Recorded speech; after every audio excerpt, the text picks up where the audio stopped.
تیزی سے پھیلتا ہے. اگر ہم بات کریں ووہان کے ویریئنٹ کی تو کہا یہ جاتا تھا کہ یہ 40+ کے لوگوں کو بہت زیادہ افیکٹ کرتا ہے. ینگسٹرز میں اتنے کیسز نہیں آئے تھے. ووہان ویریئنٹ کے حوالے سے میں بات کر رہی ہوں. جی ووہان ویریئنٹ جو ہماری فرسٹ ویو تھی اس میں ہمارے یہاں سب سے پہلے یہ کہا جاتا ہے کہ اولڈ ایجز ایکسٹریم ایجز کو کر رہا تھا وہ, اور 40+ کو کہہ رہے تھے کہ سیو کرے. لیکن جب ہمارے پاس سیکنڈ ویو آئی, ٹائپ بی وائرس جب آیا تو ہمیں پتہ چلا کہ نہیں, وہ اڈلٹ اور اولڈ ایجز دونوں کو جو ہے وہ ایکول بیسس پہ یعنی برابر کے طور پہ جو ہے وہ اثر کر رہا ہے. اب جو تھرڈ ویو آئی اس میں پوری دنیا نے یہ دیکھا کہ پہلے یہ کہا جا رہا تھا کہ بچے متاثر نہیں ہو رہے ہیں کرونا وائرس سے, ان کو کوئی سمپٹمز موجود ہیں, امیون سسٹم ان کا اسٹرانگ ہے, تو ان کو جو کراس ویکسینز ہوتی ہیں باقی ویکسینز جو دی جاتی ہیں بچوں کو ای پی آئی اور پرائیویٹ ویکسین, اس سے بچوں کی کراس ویکسینیشن اور کراس امیونٹی اینٹی باڈیز بن جاتی ہیں. لیکن جو تھرڈ ویو آئی, کیونکہ ہماری ایس او پیز ہر جگہ تمام ممالک میں یہ پرابلم آئی کہ ویکسین اتنی ماس لیول پر نہیں ہو پائی, اور ایس او پیز کا خیال جہاں جہاں رکھا گیا وہاں وائرس کم پھیلا. لیکن جن ممالک میں ایس او پیز کا خیال نہیں رکھا گیا, ویکسینیشن اتنی تیزی سے نہیں ہوئی, وہاں پہ تھرڈ ویو نے بچوں کو بہت متاثر کیا ہے. ہمارے پاس پاکستان میں بھی جو ہے وہ پہلے فرسٹ ویو میں بچے اتنے جو تھے وہ بیمار نہیں ہوئے تھے, لیکن سیکنڈ, تھرڈ اور فورتھ ویو میں بھی بچوں کا متاثرہ جو ریٹ ہے, یہ جو ویریئنٹ ہے یہ بچوں کو بھی متاثر کر رہا ہے ڈاکٹر صاحبہ؟ جی دیکھیے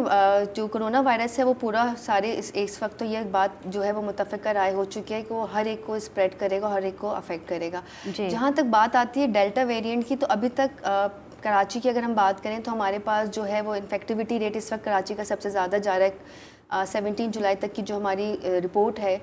کووڈ انالیسس کی, اس میں یہ ہے کہ اوور آل جو پاکستان کا انفیکٹیوٹی ریٹ ہے وہ 5.6 پہ دوبارہ پہنچ چکا ہے, اور اس میں 20% جو ہے وہ سندھ کی شرح ہے, یعنی اس وقت سندھ میں سب سے زیادہ کیسز پائے جا رہے ہیں. اور اس شرح میں بھی جو ہے وہ آپ کے اگر ہم پرسنٹیج نکالیں تو 60% جو ہے وہ ڈیلٹا ویریئنٹ آ رہا ہے. اور یہ یوزلی سب سے پہلے جو ہمارے یہاں آئیڈینٹیفائی ہوا ہے وہ کراچی یونیورسٹی میں کچھ اسٹوڈنٹس ہیں جو افیکٹ ہوئے,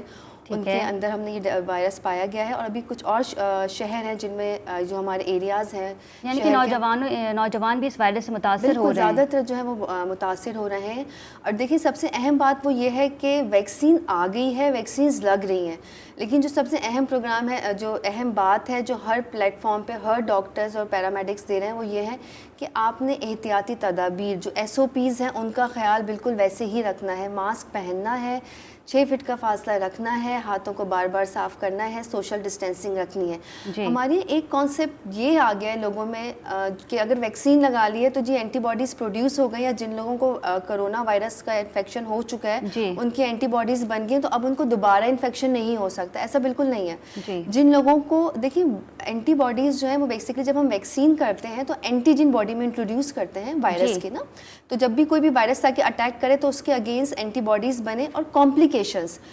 ہر بیماری کی کمپلیکیشن جیسے آپ نے شروع میں پتہ چلا تھا جب ٹائپ فرسٹ ویو آئی تھی کہ لنگس بہت متاثر ہو رہے ہیں, لوگ جو ہے وہ لنگ ڈیزیز کی وجہ سے زیادہ ایکسپائر ہوتے ہیں. ابھی بھی کمپلیکیشنز لنگ کی آ رہی ہیں, لیکن ویکسینز کی وجہ سے جو اینٹی باڈیز بن جاتی ہیں وہ آپ کو کمپلیکیشنز یعنی جو لنگ ڈیمیج ہے اس سے بچائیں گے, لیکن باقی ڈیزیز سے بچنے کے لیے آپ کو وہی احتیاطی تدابیر. اچھا ڈاکٹر صاحب یہ بتائیے گا, موجودہ ویکسین ووہان کے وائرس کو اسٹڈی کر کے بنائی گئی تھی, لیکن جس ویکسین کی اب ہم بات کر رہے ہیں,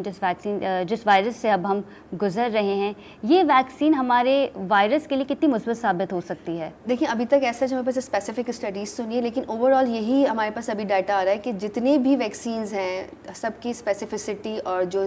جو ہے جس کو کہتے ہیں کہ اینٹی باڈیز بنانے کی جو صلاحیت ہے وہ اتنی ہے کہ کمپلیکیشن سے بچا لے گی. ڈیلٹا وائرس کی جو ویریئنٹ ہے اس میں بہت سی ویکسین ہیں جو کہتے ہیں کہ 98% اسٹڈیز مکمل نہیں ہوئی. جی دیکھیں وہ ایکچولی اس وائرس کے ساتھ پرابلم یہ ہے کہ جیسے ہم انفلوئنزا وائرس جو فلو وائرس تھا وہ اگر 15 دن میں میوٹیٹ ہوتا ہے یا 20 دن میں میوٹیٹ ہوتا ہے, یہ اس کے ہاف ٹائم میں ایک دم سے میوٹیٹ ہوتا ہے, یعنی اتنی جلدی اپنا اسٹرکچر چینج کر رہا ہے. اب تک کرونا وائرس کی تقریباً 12,700 اسٹرینس بن چکی ہیں. WHO کی جو ریڈنگس ہیں وہی بتا رہی ہیں کہ یہ اسٹرینس بن چکے. لازم بات ہے ہر اسٹرین کے اگینسٹ ویکسین بننے میں تھوڑا ٹائم لگتا ہے, لیکن اب تک جتنی بھی ویکسینز بنی ہیں, کیونکہ دیکھیں جو ویکسینز ہیں وہ ایکچولی جو اس کا مین اسٹرکچر ہے RNA اور DNA جو باڈی ہے اس کے اگینسٹ تو کام کر ہی رہی ہے نا. تو اگر 90% نہیں تو 70%, 80%, 60% تو کوریج اس کو اگینسٹ دا کمپلیکیشن ویکسینز دے رہی ہیں, تو ویکسینز تو لگانا کمپلسری ہے. بالکل ایسے ہی. ڈاکٹر صاحب یہ بتائیے گا کہ اس کے جو سمٹمز ہے جیسے کہ ہم نے بتایا ڈائریا کی شکایت ہمیں موصول ہو سکتی ہے, ہیڈ ایک, شدید ہیڈ ایک ہمیں ہو سکتی ہے, تو اس کے سمٹمس کیا جلدی اپیئر ہو جاتے ہیں؟ کیونکہ جہاں ہم بات کرتے ہیں ووہان وائرس کی تو ہمیں یہ بتایا گیا تھا اور ہم نے خود بھی اس کے اوپر کئی پروگرام کیے گئے ہیں کہ 4 سے 5 دن تک تو ہمیں پتہ ہی نہیں لگتا کہ یہ وائرس ہمارے اندر موجود ہے، پھر اس کے سمٹمز اپیئر ہوتے ہیں. لیکن ڈیلٹا وائرس کی اگر ہم بات کریں تو یہاں پہ کیا سمٹمز جلدی اپیئر ہو جاتے ہیں؟ اس میں سمٹمز اپیئر جیسے باڈی ایک اور ہیڈ ایک جو ہے یہ دونوں بہت جلدی اپیئر ہو جاتے ہیں. 2 to 3 ڈیز میں سمٹمز اپیئر ہونا شروع ہو جاتے ہیں ایکسپوجر کے فوراً بعد. کیونکہ اس کی جو ہے کانٹیجیس افیکٹ جو ہے یعنی وائرس جو جتنے جسم میں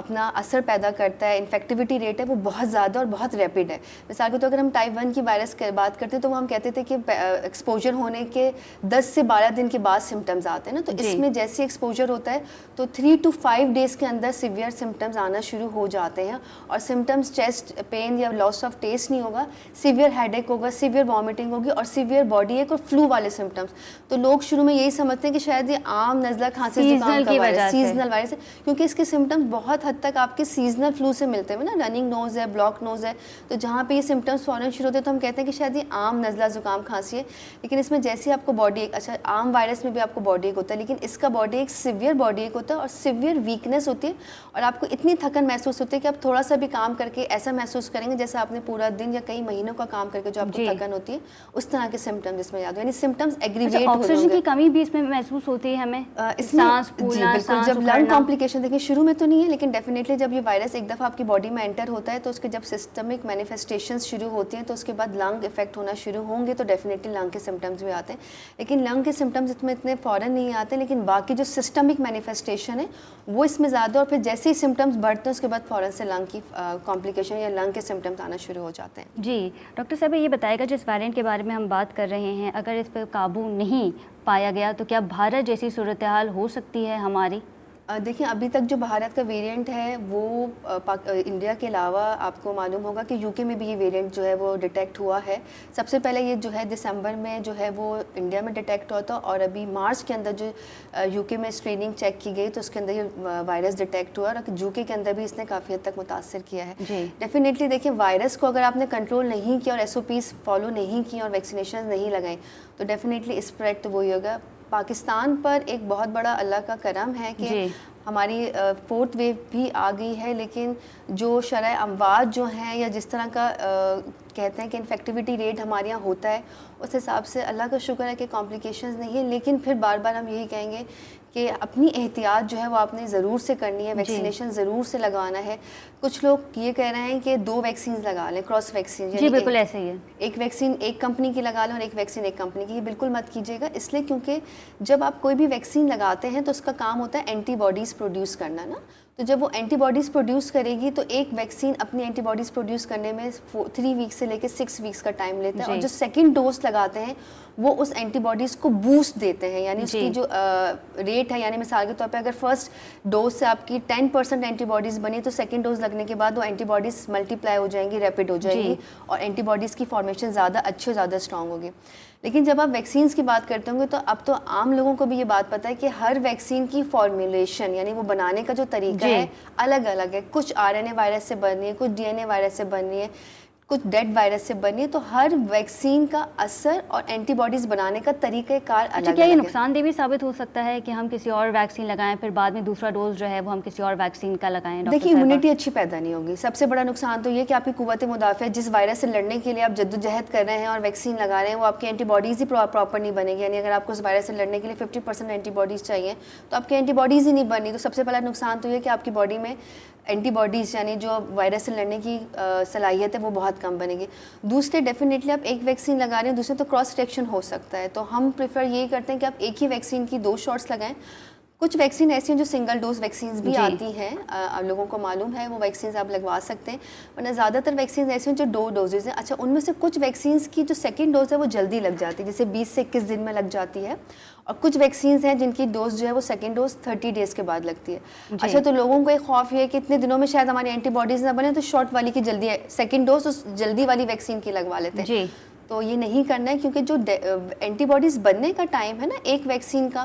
وہ اتنا ہی ہوتا ہے جتنی دیر میں ہم دوسری ویکسین کا شاٹ دیتے ہیں. مثال کے طور پہ اگر آپ وہ ویکسین جو 21 دن کی ہے جیسے سائنوویک ہے یا سائنوفارم ہے, تو اس کی اینٹی باڈیز 21 دن کے بعد دوسری بوسٹ لگنا ضروری ہوتا ہے تاکہ اینٹی باڈیز اسٹرانگ ہو. اگر ہم ایسی ویکسین کی بات کریں جو 30 ڈیز کے بعد جیسے ایسٹرازینیکا لگتی ہے, تو اس میں اینٹی باڈیز 30 ڈیز تک جو ہے وہ آرام سے جو ہے وہ بن رہی ہوتی ہے, 3 منتھس تک آرام سے بن رہی ہوتی ہے. اور اس کے بعد پھر اس کو بوسٹ دینے کے لیے یا اینٹی باڈیز کو اسٹرانگ کرنے کے لیے یا اچھی ہیلدی اینٹی باڈیز بنانے کے لیے سیکنڈ ڈوز کا انٹروڈیوس ہونا جو ہے وہ 2.5 to 3 months تک کے لیے ضروری ہے. جی بالکل ٹھیک ہے. ناظرین, کورونا کی بڑھتی کیسز پہ مزید بات کریں گے after a short commercial break. Stay with us.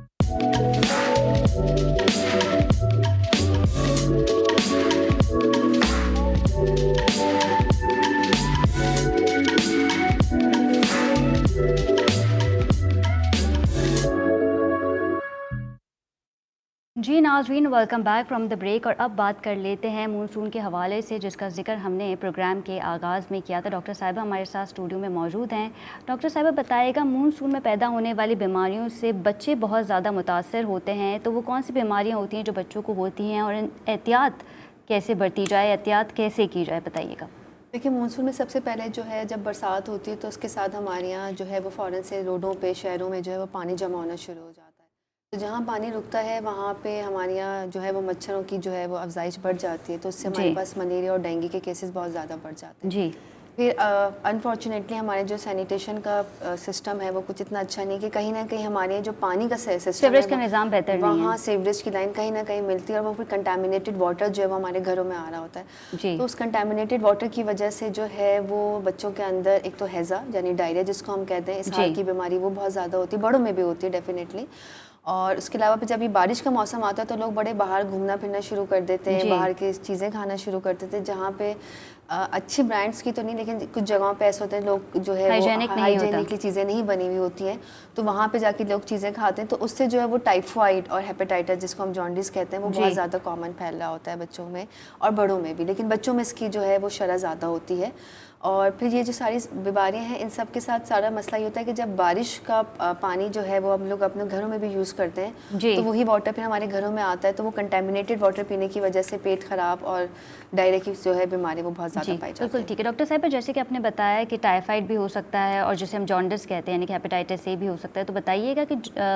Jaundice کے سمٹمس کیا ہوتے ہیں اور کیا یہ جو ویکسین ہم لگا رہے ہیں کورونا کی, کیا یہ اس پہ اثر انداز ہو سکتی ہے, اس کے لیے مثبت ثابت ہو سکتی ہے؟ دیکھیے سب سے پہلے تو اگر ہم بات کریں کہ اگر ہیپیٹائٹس اے وائرل ہیپیٹائٹس ہوتا ہے, یہ بیسکلی اس کو ہم ہیپیٹائٹس بی اور ہیپیٹائٹس سی سے الگ ہوتا ہے, وہ آپ کا انفیکٹیو فیز ہوتی ہے, اس میں لیور ڈیمیج زیادہ ہوتا ہے. اس میں آپ کا جو ہے وہ جو اس کا انفیکٹیوٹی پیریڈ ہے یعنی جو اس کا پورا ڈیوریشن ہے وہ 14 ڈیز کے اندر جو ہے بچے کو سب سے پہلا سمٹم جو آئے گا وہ بچہ سیویئر ایبڈومینل پین یعنی پیٹ میں درد, متلی اور الٹی کے ساتھ آ رہا ہوتا ہے بچہ. تو یوزلی ہم اس کو پہلے یوزلی لوگ جو گھر والے وہ سمجھتے ہیں کہ شاید عام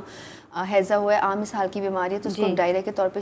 جو ہے وہ ٹریٹ کرتے ہیں یا اس کا علاج کرتے ہیں. پھر 2 سے 3 دن کے بعد جو ہے بچے کا جب لیور کے اندر ٹینڈرنس یعنی جگر کے اندر سوزش بڑھتی ہے, تو پھر بچے کے پیٹ میں درد, پیٹ سخت ہونا اور اس کے ساتھ پیلیا کا ظاہر ہونا, جانڈس کا ظاہر ہونا, جو آنکھوں میں سب سے پہلے ظاہر ہوتا ہے. آپ کا یورین جو ہے اس کا کلر تھوڑا ڈارک کلر کا ہو جاتا ہے, اسٹول کا کلر چینج ہو جاتا ہے کچھ بچوں میں اور بڑوں میں, جب کیونکہ وہ obstetric جانڈس ہوتا ہے یعنی جو لیور کی جھلی ہے اس کے اندر سوزش ہوتی ہے, تو اس کی وجہ سے جو ہے وہ جسم کے اندر خارش اور کھجلی کے ساتھ بچے ہمارے پاس آ رہے ہوتے ہیں. اچھا, جہاں تک بات ہے ان سمٹمس کو ہم اس حساب سے ٹریٹ کرتے ہیں, کچھ ٹیسٹ کراتے ہیں بچوں کے یا بڑوں کے جو بھی ہوتے ہیں اس حساب سے ٹریٹ کرتے ہیں. جہاں تک بات ہے ویکسین کی, کرونا ویکسین جو ہے وہ اس سے ریلیٹڈ تو نہیں ہوتی, ڈیفینیٹلی وہ اینٹی باڈیز اپنی وائرل کے لیے بناتے ہیں, لیکن ہیپیٹائٹس اے کی ویکسینز اویلیبل ہیں, موجود ہیں. اور اگر آپ ہیپیٹائٹس اے کی ویکسین بچوں کو ارلی لگوا لیں گے, جیسے ہمارے یہاں ای پی آئی ویکسینز ہوتی ہیں, اس میں بہت ساری ویکسین, جیسے ابھی ہم نے بات کی ٹائیفائڈ ویکسین جو ہے وہ موجود ہے, وہ تو آپ کی گورنمنٹ کور کر لیتی ہے. اسی طرح سے سال کی ایک ویکسین ہوتی ہے روٹا وائرس کی ویکسین, جو شروع میں بچوں کو لگتی ہے 6 ویکس اور 10 ویکس کے اوپر, تو وہ اس حال سے بچا لیتی ہے, یعنی سیویئر ڈائریا جو ہوتا ہے اس سے بچا لیتی ہے. لیکن ہیپاٹائٹس اے کی ویکسین جو ہے وہ گورنمنٹ بھی کور نہیں ہوتی, پرائیویٹ ویکسین ہے, لیکن اتنی مہنگی ویکسین ہے, آپ چاہیں تو وہ ویکسین لگوا سکتے ہیں, اور اس کا کوریج 90% ہے. تو وہ جو ہے وہ بچے کو لیور ڈیمیج سے اور جو ہے وہ ہیپاٹائٹس ہونے سے بچا ڈاکٹر صاحب ٹائیفائڈ کا ریشیو بھی اس موسم میں بڑھ جاتا ہے؟ جی بہت زیادہ بڑھ جاتا ہے. ٹائیفائڈ کا مسئلہ بھی وہی ہے کہ ٹائیفائڈ جو ہے وہ پانی, گندے پانی سے, آئس کریم میں سب سے زیادہ جو ہے ایکسٹریم ٹیمپریچر میں یہ وائرس جو ہے وہ پایا جاتا ہے. تو ٹائیفائڈ جو ہے جس کو ہم سالمونیلا ٹائفی کہتے ہیں, گرام نیگیٹو راڈس ہیں یہ, اور یہ اس وقت کراچی میں اور پاکستان میں سب سے زیادہ پرابلم یہ ہے کہ ہمارے پاس ریزسٹنٹ ٹائیفائڈ آتا ہے. ایک تو یہ ہوتا ہے کہ آپ کا عام ٹائیفائڈ ہے جیسے یعنی وہ بلڈ میں آیا تو سمپل اینٹی بایوٹک جب ہم دیتے ہیں تو اس سے وہ ٹریٹ ہو جاتا ہے اور ڈیوریشن آف النس کم ہوتی ہے, یعنی 7 سے 10 دن کے اندر ٹریٹ ہو جاتا ہے. لیکن پاکستان میں جو ہے وہ ہمارے پاس اینٹی بایوٹک کا بہت زیادہ استعمال کرنے کی وجہ سے لوگ خود بخود ہی گھر میں استعمال کر لیتے ہیں. ذرا سا سمٹم ہوتا ہے, موشن ہوتا ہے, لوگ گھر میں خود ہی جو ہے وہ فلیجل استعمال کر لیتے ہیں, یہ سوچتے ہوئے کہ شاید یہ موشن کی دوا ہے, جبکہ وہ ایک اینٹی بایوٹک ہے. تو اسی طرح سے جب سمٹمز ہوتے ہیں تو لوگ بہت سے اینٹی بایوٹک خود ہی گھر پہ بچوں کو بھی یوز کرا دیتے ہیں, خود بھی یوز کر لیتے ہیں. تو اس کی وجہ سے وہی بات جو ہم نے کرونا وائرس کے لیے کی, میوٹیشن ہو جاتی ہے. وائرس بہت چلاک ہوتے ہیں, بیکٹیریا بہت چلاک ہوتے ہیں, اپنے آپ کو میوٹیٹ کر لیتے ہیں تاکہ اینٹی ٹائیفائڈ کو ہم ایک عام سے فیور سمجھتے ہیں جس کی وجہ سے ہم اس کی گھر میں ہی اس کی ٹریٹمنٹ جو ہے کر لیتے ہیں. بالکل, اور اس کا ریزسٹنس کیسز بھی اسی لیے آ رہے ہیں کہ وہ ٹریٹمنٹ گھر پہ ہوتی ہے. جب بالکل رسپانس نہیں آتا, فیور جو ہے وہ 103 104 پہ پہنچ رہا ہوتا ہے, بچے کا جسم بہت زیادہ ویکنیس ہو جاتی ہے, تب پیشنٹ ہمارے پاس آتا ہے. جب ہم بلڈ ٹیسٹ کراتے ہیں ڈائگنوز کیسے کیا جائے, کیونکہ جو افراد ہمیں دیکھ رہے ہیں اگر ان کے گھر میں بھی کچھ ایسے اثرات موجود ہیں ٹائیفائڈ کے لے کے, تو وہ ڈاکٹر کے پاس ہم نے, اگر ہمارے پاس پیشنٹ آتا ہے تو ہم اس کا CBC کراتے ہیں, اس کے ساتھ blood culture gold standard test ہے جو ہمیں یہ بتا دیتا ہے کہ آرگینزم کون سا ہے اور کس کے اینٹی بایوٹک کے ساتھ اس کی حساسیت سینسٹیوٹی پائی جاتی ہے, تو ہم اس سے ریلیٹڈ اینٹی بایوٹک دیتے ہیں. جو ریزسٹنٹ ٹائیفائڈ ہے اس میں یہی ہے کہ جو عام فرسٹ لائن اینٹی بایوٹک ہیں وہ جو ہے اس پر اثر نہیں کرتی, تو ہمیں سیکنڈ لائن یا تھرڈ لائن اینٹی بایوٹک پہ اورل, بعض اوقات کچھ بچے تو ایسے ہوتے ہیں کہ ان کو اورل پہ رسپانس نہیں آتا, تو پھر ہمیں انجیکٹیبل یعنی کینولا کے ذریعے اینٹی بایوٹک دینی پڑتی ہے. اور پھر یہ ٹائیفائڈ کی جو ٹریٹمنٹ ہے وہ 14 سے 21 دن تک بھی جاتی ہے ریزسٹنٹ کیسز میں. فیور تو ٹوٹ جاتا ہے لیکن ویکنیس اور جو باقی سمٹمز ہیں وہ صحیح ہونے میں 14 سے 21 دن لیتے ہیں. اور یہ اس موسم میں زیادہ پائے جاتے ہیں؟ اس موسم میں زیادہ پائے جاتے ہیں کہ لالی بات ہے, بارش کا پانی ہے جو ہے وہ بچے جو ہے باہر کھیل کود بہت زیادہ کرتے ہیں, بارش میں گھومتے پھرتے زیادہ ہیں, آئس کریم کا استعمال بھی گرمی میں زیادہ ہو رہا ہوتا ہے. تو اس بیکٹیریا کا جو ہے, اس جو آرگینزم ہے, اس کی جو گروتھ ہے وہ انہیں ٹیمپریچر میں زیادہ ہوتی ہے, اور پھر جو ہے بچے سمٹمس کے ساتھ آتے ہیں تو پھر ہمیں ڈیفینیٹلی اس کو ٹریٹ کرنا پڑتا ہے. ڈاکٹر صاحب ایک بہت امپورٹنٹ کویشچن ہے, وہ یہ کہ جب ہم ٹائیفائڈ کی بات کرتے ہیں تو ہمارے مائنڈ میں سب سے پہلے جو سمٹمز آتا ہے وہ فیور ہوتا ہے. جب ہم ڈینگی کی بات کرتے ہیں تو سب سے پہلے جو سمٹمز ہوتے ہیں وہ بھی فیور ہوتا ہے, اور جہاں ہم کرونا وائرس کی بات کرتے ہیں تو اس کا بھی جو سمٹمز بتایا جاتا ہے اور جو ہم نے دیکھا ہے وہ فیور ہی ہے. تو ہم ان سب کو ڈفرینشیٹ کیسے کریں گے؟ جی آپ نے جیسے خود ہی کہا سمٹمس, فیور ایک سمٹم ہے. دیکھیں سمٹم یہ ہوتا ہے کہ وہ کسی چیز کی آپ کو نشاندہی کر رہا ہے کہ ہو سکتا ہے باڈی کے اندر کوئی انفیکشن موجود ہو. اب وہ انفیکشن وائرل ہے, بیکٹیریل ہے, پروٹوزول ہے, کرونا ہے, یہ آپ کو کچھ سمٹمز ہوتے ہیں. جیسے مثال کے طور پہ ڈینگی ہے, تو ڈینگی میں آپ کو باڈی میں بھی ایک ہوتا ہے لیکن اس کے ساتھ اس میں فرنٹل پین یعنی آنکھوں کی طرف جو ہے وہ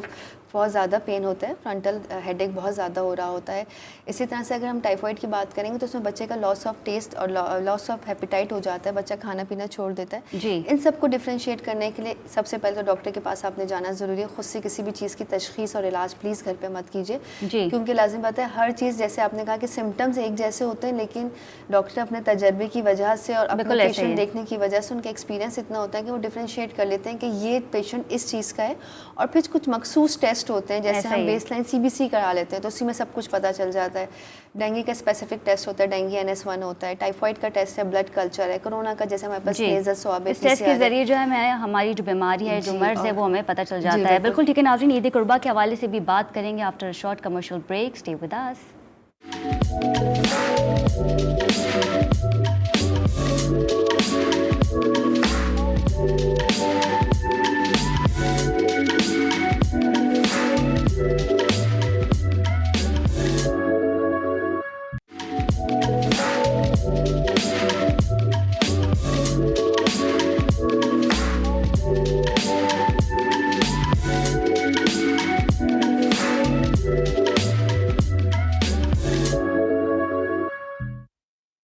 جی ناظرین, welcome back from the break. اور بریک میں جانے سے پہلے ہم نے ذکر کیا تھا عید قربہ کے حوالے سے. ناظرین, سنت ابراہیمی کرنا ہر مسلمان کا فریضہ ہے, اور اسی حوالے سے لوگ جو ہے وہ مویشی منڈی کا رخ کرتے ہیں. لیکن جہاں ہم وائرس کے اتنے ویریئنٹ سے گزر رہے ہیں, وہاں SOPs کو کس طرح فالو کروایا جا سکتا ہے یا کروایا جا رہا ہے, اس پہ بات کر لیتے ہیں. ڈاکٹر صاحبہ بتائیے گا جو لوگ مویشی منڈی کا رخ کر رہے ہیں وہ احتیاط کن چیزوں سے کریں کیونکہ انہیں واپس ہی اپنے گھر لوٹنا ہے اپنے پیاروں کے قریب اور ان کے گھر میں کوئی بڑا بھی ہو سکتا ہے؟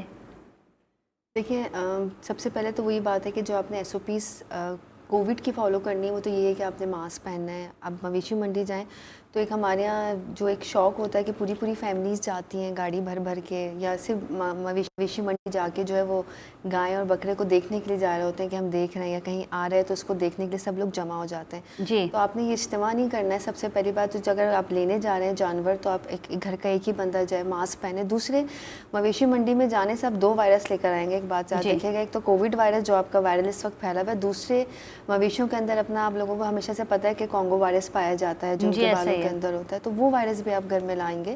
تو وہ بھی ایک جو ہے وہ انفیکٹیو وائرس ہے اور جو آپ کو جو ہے وہ اپنے ساتھ ساتھ باقی لوگوں کو بھی متاثر کر سکتا ہے. تو آپ نے مویشی منڈی جانے کے لیے تو سب سے پہلے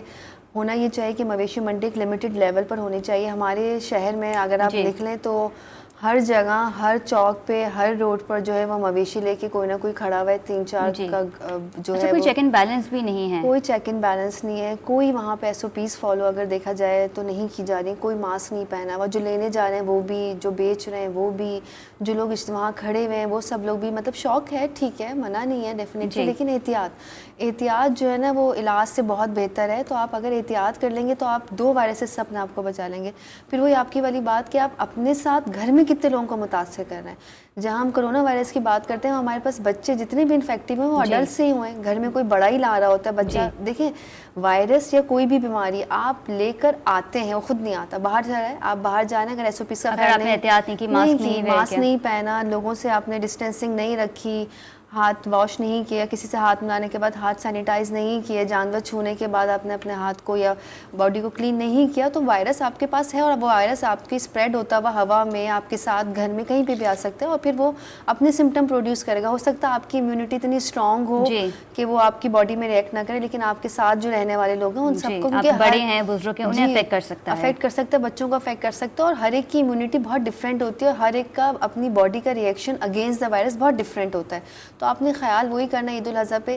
قربانی سب لوگ اپنے اپنے گھر کرنے کے بجائے اگر اجتماعی قربانی کر لیں ایک ہی جگہ پہ پورا محلے میں, جیسے اگر ہم بڑا سا پارک لے لیں یا میدان میں جگہ کر لیں, اجتماعی قربانی کر لیں, ایک ہی جگہ پہ جو ہے سارے جانور اگر ہم کھڑے کر لیں, باندھ دیے جائیں تو زیادہ اچھا ہے, کیونکہ وہ گھر گھر میں بہت سارے جانوروں کا ہونا بھی جو ہے وہی والی بات ہے, انفیکشن کو اور وائرس کو جو ہے وہ اسپریڈ کرے گا. اور ایک بڑا جانور اگر آ جاتا ہے تو ہم دیکھتے ہیں کہ بچے بھی اسے گھیرا کر کے جو ہے وہ کھڑے ہو جاتے ہیں, بڑے بھی ساتھ میں جو ہے وہ کھڑے ہو جاتے ہیں, جس کی وجہ سے یہ وائرس اور مزید پھیل سکتا ہے. ڈاکٹر صاحبہ کیونکہ دیکھیں ہمارے یہاں جو والی بات آپ کی والی بات ہے سنت ابراہیمی میں, تو اس کا ایک ریلیجیس بہت امپیکٹ ہے, لوگ اس کو بہت ریلیجیسلی فالو کرتے ہیں. تو ہم بالکل منع نہیں کر رہے ہیں کہ لازمی بات ہے کہ آپ نہ کریں, لیکن احتیاط. دیکھیں وہی والی بات ہے جہاں آپ گیدرنگ بہت ساری, اب جیسے عید الاضحیٰ ہوگی تو اس کے فوراً بعد جو ہے لوگ باربیکیو پارٹیز رکھتے ہیں, بالکل ایسا ہی ہے, تو وہ آپ اس کو تھوڑا سا جو ہے وہ بڑے پیمانے پہ نہ کریں, چھوٹے پیمانے پر کریں, کھلی ہوا میں کریں. اچھا, اسی حوالے سے جاننا چاہوں گے ڈاکٹر صاحبہ ڈائٹ کے حوالے سے بھی بتائیے کہ مونسون میں کیا ڈائٹ لی جائے, اور جہاں پہ ہم بات کریں عید قربہ کے حوالے سے وہاں ہم دیکھتے ہیں کہ باربیکیو کا بھی خاصا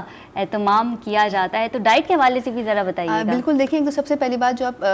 قربانی کا جو گوشت ہے اس کو سب سے پہلے آپ ذبح کرنے کے بعد کم سے کم 2 سے 3 گھنٹے تک اس کو کھلی ہوا میں اچھے سے رکھیں, پہلے اس کو ڈسپیچ کرنے کی بجائے یعنی لوگوں میں تقسیم کھلی ہوا میں رکھیں, کیونکہ یہ ایکچولی جب ہمارے پاس ذبیحہ ہو کے جو ہمارے پاس وہاں سے آتا ہے بچر ہاؤسز سے, تو وہاں پر یہ ہوتا ہے کہ وہ مشینوں میں بہت پہلے سے ہوتا ہے, وہ فریز ہوتے ہیں, پھر آپ کے پاس سپلائر کے پاس آتا ہے, کسائی کے پاس, پھر آپ کے گھر میں آتا ہے, تو کافی حد تک اس کا جو خون ہے وہ جم جاتا ہے, ٹیمپریچر اس کے مسل فلیش کا وہ ٹھنڈا ہو جاتا ہے. لیکن جو ہم لوگ گھروں میں قربانی کرتے ہیں وہ یہی کرتے ہیں کہ زیادہ سے زیادہ 1 سے 1.5 گھنٹے میں گوشت جانور کا بن جاتا ہے, اور پھر لوگ اس کو فوراً سے جو ہے وہ پکانا بھی شروع کر دیتے ہیں, کیونکہ وہ ہوتا ہے کہ فوراً سے کھانا بھی ضروری ہے, کلیجی ہے جیسے اس کا ناشتہ جو ہے وہ اسی سے کیا جاتا ہے. یہ بالکل, تو اس میں یہ کہ آپ اس کو ایٹ لیسٹ اس کو کھلی ہوا میں رکھیں 3 سے 4 گھنٹے تک, اس کے بعد پھر اس کو پیکٹ کر کے جس کو ڈسٹریبیوٹ کرنا ہے اس کو اور پکانے کے لیے بھی استعمال کریں. اور پلیز پکانے کے لیے جیسے باربیکیو تو اس میں آپ نے نا اس کے ساتھ آپ چیزیں پیرل ایسے رکھیں جو آپ کی پرو بایوٹک یعنی امیونٹی کو اسٹرانگ کریں, جیسے دہی کا استعمال آپ بڑھا دیں, کیونکہ دہی ایک نیچرل پرو بایوٹک اللہ کی طرف سے جو ہماری قوت مدافعت کو اور نظام ہاضمہ کو بہت اچھا رکھتا ہے. اچھا, باربیکیو بہت زیادہ لیٹ نائٹ میں نہ کریں, بہت زیادہ ہیوی نہ کھائیں, اس کے ساتھ کوئی لائٹ میل رکھ لیں, جیسے دوپہر کے ٹائم میں اب دال چاول ہیں, ہلکے مسالے کا کوئی سالن ہے, اس طرح کی چیزیں رکھیں. اچھا, ہارٹ پیشنٹ بھی جو ہے وہ باربیکیو سے احتیاط کریں؟ یہ ایک لمٹ میں دیکھیں بالکل احتیاط، ہر چیز کی زیادتی، چاہے ہارٹ پیشنٹ ہو، چاہے کولیسٹرول بلڈ پریشر کے پیشنٹ ہو، چاہے ڈائبٹیز کے پیشنٹ ہوں یا عام آدمی بھی ہو، کہ ہر چیز کی زیادتی، دیکھیں اللہ تعالیٰ نے کہا اعتدال میں رہنا چاہیے، ہر چیز کی زیادتی جو ہے وہ آپ کے لیے نقصان دہ ہے، تو آپ اس کو لمیٹڈ وے میں آپ بالکل کھا سکتے ہیں، تھوڑا بہت اماؤنٹ میں، جیسے 1 سے 2 اگر آپ سیکھ لینا چاہیں باربیکیو کی لے سکتے ہیں، لیکن بہت زیادہ باربیکیو جو ایک شوقیہ ہوتا ہے کہ پوری جو ہے آپ لوگ بیٹھ کے بہت دیر تک کمپٹیشن ہو رہا ہوتا ہے کہ کون کتنی سیخیں کھائے گا، یہ سب چیزیں جو ہیں وہ صحت کے لیے خراب ہوتی ہیں، کیونکہ دیکھیں اس وقت ہمارے یہاں جو ٹیمپریچر ہے نا مانسون، اس میں آپ کے نا ویسے بھی ڈائریا بہت زیادہ پھیلا ہوا ہے، اور جو قربانی کے بعد لوگ ہیوی میل کھا کے آتے ہیں ان کو بھی جو ہے وہ ابڈومنل اپسیٹ اور پیٹ خراب کے ساتھ ہمارے پاس آتے ہیں، تو یہ دونوں چیزیں اس وقت پیرالل چل رہی ہیں، تو کوشش کریں کہ اپنی ڈائٹ میں فریش فروٹس، فریش ویجیٹیبلز، ایسی ویجیٹیبل جس میں اینٹی آکسیڈنٹ ہوں، ان کا استعمال زیادہ کریں، جیسے کھیرا ہے، شملہ مرچ ہے، بند گوبھی ہے، اس کا استعمال ڈائٹ میں زیادہ۔ اچھا بچے کیا ڈائٹ لیں اس مونسون کے حوالے سے ڈاکٹر صاحب؟ بچے دیکھیں اس وقت آپ کے ساتھ سب سے اچھی چیز ہے کہ آپ کے پاس فروٹ سارے موجود ہیں، بہت اچھے ہیں، جیسے آم ہے، پیچ ہے، آڑو ہے، یہ سب چیزیں جو ہیں بچے آرام سے پھل کھا لیتے ہیں۔ سبزیاں تو بچے مشکل سے ہی کھاتے ہیں کیونکہ ان کو وہ کچی سبزیاں کھانا بچوں کو پسند نہیں ہوتا ہے، تو بچوں کو آپ لائٹ ڈائٹ میں جیسے کہ دال چاول ہے، ہلکے مسالے کا پلاؤ یا ہلکے مسالے کا بریانی ود یوگرٹ آپ دے دیجیے، بچے شوق سے کھا لیں گے۔ فروٹس کا استعمال بڑھا دیں۔ 30 سیکنڈ ڈاکٹر صاحب یہ بتائیے گا، جو جن افراد نے ویکسینز لگا لی ہے وہ عید قربہ کی چھٹیوں میں ہم دیکھتے ہیں کہ وہ پکنک پہ چلے جاتے ہیں، گھومنے چلے جاتے ہیں، تو ایسے لوگوں کے لیے آپ کیا کہیں گے؟ دیکھیں احتیاط اپنی جگہ سب سے ضروری ہے، اگر آپ کو ویکسین لگ گئی تب بھی آپ اجتماع سے، گیدرنگ سے اجتناب برتیں گے، سوشل ڈسٹینسنگ رکھیں گے، ماسک پہنیں گے، ویکسین لگی لیکن اس کے بعد بھی ہم نے احتیاط کرنی ہے۔ بالکل احتیاط کرنی ہے، ویکسین آپ کو بچائے گی لیکن اگر آپ خود سے جا کے وائرس کے اندر کودیں گے تو پھر وہ آپ کے لیے خود نقصان دہ ہوگا، ٹھیک ہے، احتیاط جو ہے وہ علاج سے بہتر ہے۔ بالکل ٹھیک ہے، بہت شکریہ ڈاکٹر صاحبہ آپ کے وقت کا۔ جی ناظرین، آج ہم نے بات کی کورونا ویریئنٹ کے حوالے سے جو کہ تیزی سے بڑھ رہا ہے، اور احتیاط لازمی ہے تاکہ ہم اس وبا سے بچ سکیں۔ اگلے ہفتے پھر ملاقات ہوگی، اپنا بہت خیال رکھیے گا، اللہ نگہبان۔